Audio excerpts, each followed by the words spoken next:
Welcome back to Ironsworn, Rime of the Frostmaiden. This is episode 19. An important principle when you're a GM running a published adventure like Icewind Dale, Rime of the Frostmaiden, is that you can use this resource in a lot of different ways. So you can use it just for inspiration, which is what I do a lot. I've taken pieces of these adventures and put them into other games completely unrelated to Icewind Dale.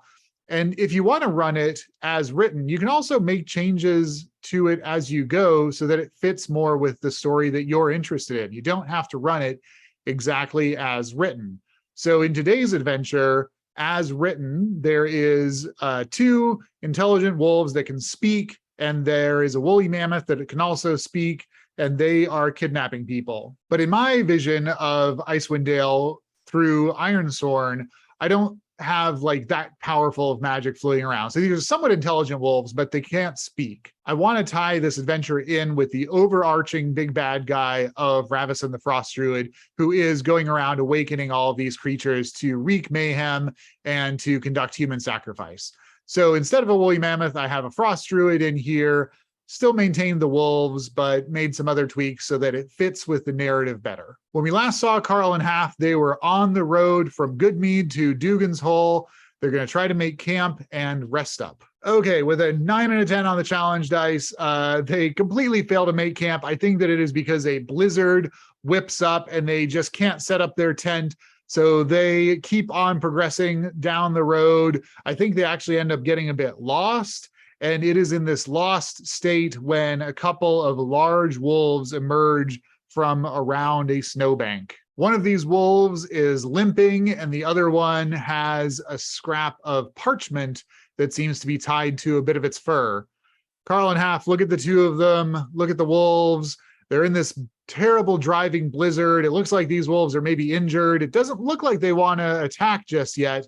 And maybe they have a glimmer of intelligence that Karl recognizes. Nonetheless, he's going to try to get that scrap of parchment off of one of them. First, he's going to try to compel it and to speak nice to it and hopefully to be able to get close enough. I don't think Haf can help on this because Haf is a people person, not a wolf person. A miss on the compel means that these wolves are not playing around. They kind of skitter away. Karl gestures at Haf, says, just grab it. This is going to be a face danger with edge. Another miss. Haf makes a dive and can't grab the piece of parchment. He probably takes a little bit of damage in the process. Haf is already hurt, so they lose momentum. They're in this blizzard, this driving blizzard, trying to mess with these wolves. We're going to try to secure an advantage, so Karl reaches into his pack and brings out a bit of jerky. All right, that's what we needed. Some momentum, and then he's going to try to lure this wolf a little closer with a little scrap of this jerky. On a weak hit, he's able to get the wolf close enough. He grabs the parchment off of it, and although he doesn't know it, what the wolf wants them to do is to follow them. Karl tries reading this little scrap of parchment in the driving blizzard, and it says, please help us follow these wolves. We have been kidnapped. Karl says, well, I mean, Bridget's been kidnapped. Maybe this is from her. Does he recognize the handwriting? Let's do a gather information. Okay, on a strong hit, I think that he's able to identify that it's definitely consistent with a female, but he doesn't know exactly if it is Bridget or not. So it seems like there are some people in danger. He is going to take his axe and he is going to vow to get those people out of where they are and safely back home. He's also going to mark progress on finding Bridget. Given the fact that they're in a blizzard and he has no idea where they're going, this is going to be at least a dangerous quest. Okay, on swearing our iron vow, we face a substantial obstacle. I think the obstacle we face is, since we've missed so many compels and face danger with these wolves, the wolves just head off into the blizzard. So now Karl and Haf know that somewhere out here on the tundra, there are some people that have been kidnapped, but they don't really know where. So they're going to stumble through the blizzard for a little while, which is probably a bad idea. Take a hit on our momentum. I think first this is going to be a face danger, and then we're going to have to undertake a journey. So I think what they end up doing is trying to make camp. They just use a ton of supplies, finally wait out the blizzard until it blows over. Now at least they've got some visibility, but they're still not quite sure where they're going to go. But maybe they can track the wolves. Probably not. The trail probably got blown away. Let's ask the Oracle. Is the trail there? I'm going to say unlikely. Okay, great. But maybe they can find it. Let's do gather information. Okay, we discover a couple of tracks, but unfortunately it is unclear which set of tracks we should follow. It looks like there's a couple of groups of wolves. They're going in different directions. So there's at least one group that's the two wolves that hopefully we should be following to try to find these people. And then there's another group of wolves out here as well. So I think we're going to have to ask the Oracle, do we follow the correct wolves? 50-50 on this. No, we do not. All right, we follow some wolf tracks for a while. We're going to face danger on this. I think that this is heart because they're just getting dispirited at this point. They don't really know what they have to do. They're off in the tundra. I think they do suffer a bit of a hit to spirit, just having a hard time keeping it together. They lose those tracks and eventually they circle back and find the right tracks and follow them to a massive frost giant lodge. Karl and Haf follow these tracks through the tundra and come upon this massive ice lodge. Jutting up out of the vast tundra is a towering edifice built entirely of ice. The dome structure is easily 3 times the height and width of any building in 10 towns. The two of them are going to circle around and check it out, try to gather some information here. Strong hit gives us 2 momentum and specific information. I think we make progress on returning the kidnapped people. I think that we find some evidence of them being here, which is the southernmost entrance. A huge slatted animal cage with a locked gate attached to it by rusty hinges stands against the west wall of this chamber. Trapped inside the cage are 2 shivering humans in cold weather clothing. They look fearfully at you. Karl makes like a shushing gesture, walks up, makes sure that it's not Bridget. Bridget's not here.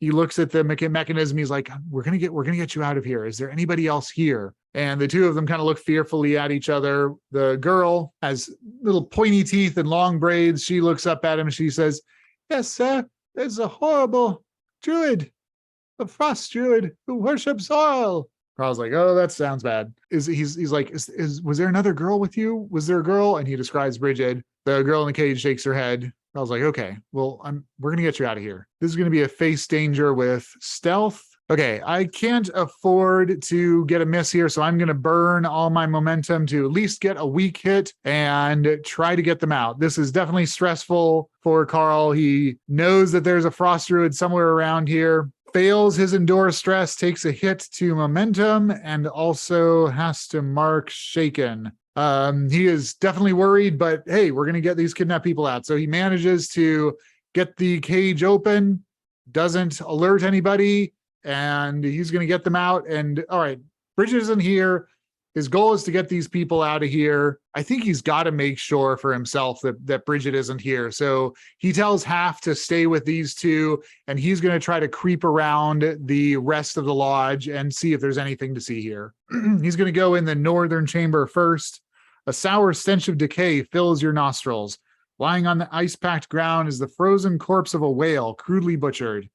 Beside it is a blade in the shape of a paring knife the size of a longsword. Well, given the size of this place and the size of that blade, I'm guessing that this may be the home of a giant. I don't think the giant's home right now, though, because he didn't have any tracks outside. Nonetheless, I'm going to be pretty careful creeping around. Going to do another face danger with shadow. Fortunately, get a strong hit. No one is going to detect us as we are creeping silently through this lodge. Going to the room to the west, we see a massive table hewn from a single block of ice that stands in the middle of this cold chamber, surrounded by chairs also made of ice. Many of the chairs are chipped and cracked. It looks like they haven't been used for a long while. So maybe this was the domain of a giant, but they're gone now. We're going to backtrack and head to the central chamber. This oval chamber with high walls of glittering ice resembles a sepulcher. The frozen, hacked-up corpse of a frost giant lies in the ground, entombed in translucent ice, and looming next to it is a frost druid. This woman has crazy hair, this fur coat, this kind of stark gaze to her eyes. Fortunately, Karl got a strong hit on his shadow roll, so he spots her. She doesn't see him, and he is going to slowly creep across the throne room to check out the rest of the lodge. Turning the corner into what looks like a bedroom, the only furniture in this cavernous chamber is a big fur bedroll. The fur is matted and musty. Well, that doesn't do us any good. Last space is a storage chamber. Looks like there's a bunch of barrels here, and it looks like there's actually a hole in the ground. That's great, because I don't want to have to go back past that frost druid. It's lucky that she didn't spot me the first time. So he's going to slither his way through this tunnel and then out to the exterior. He meets up with Haf, and he and the two that they've rescued flee across the tundra. On Undertake a Journey, a weak hit gets us back to Dougan's Hole, which is great. Returning the kidnapped people, it does cost us some supply, not terribly surprising, but we make it back to town. Once they roll into Dougan's Hole, they haven't been here yet. They got waylaid on the road. They return Stilja and Finn to their parents, who are very appreciative. We're going to mark progress on that and see if we fulfill that vow. A strong hit on fulfilling that vow is great. It was a dangerous vow, so we're going to mark some experience. Mark that vow as fulfilled. And normally, Dougan's Hole, we're going to mark progress on finding his sister because we've ruled out that she's not where the giant was. Normally, Dougan's Hole is not very welcoming, but since we rescued Stilja and Finn, we're going to see if we can forge a bond here. Since I just fulfilled the quest, I can reroll one of the dice. I'm going to reroll this challenge dice. That gives us a strong hit. I'm going to take the 2 momentum, and we are going to forge a bond with the people of Dougan's Hole. Once we do, we're talking to Stilja and Finn's parents, and we ask about Torg's caravan, and sure enough, the caravan rolled into town yesterday. Karl and Haf ask, where are they? They get directions that the horrible creature, Stefik Caltro, is doing some sort of ceremony out by Thrune's stones. The 20 stones of Thrune are some ancient, long-lost worship site, which apparently Stefik is going to use as a conduit to the Frostmaiden for his human sacrifices. Karl and Haf have gone this far. I think that they're not going to wait, so the two of them head to Thrune's Circle, and as they do so, they spot Stefik Caltro. There's a handful of other captives here, along with Brigid, and Stefik is raising a icy knife to plunge into Brigid as Karl yells, "Stop!" And we will call it there, and next time we will have a confrontation with the murderer, child of Auril, human sacrificer, Stefik Caltro. Thanks for watching.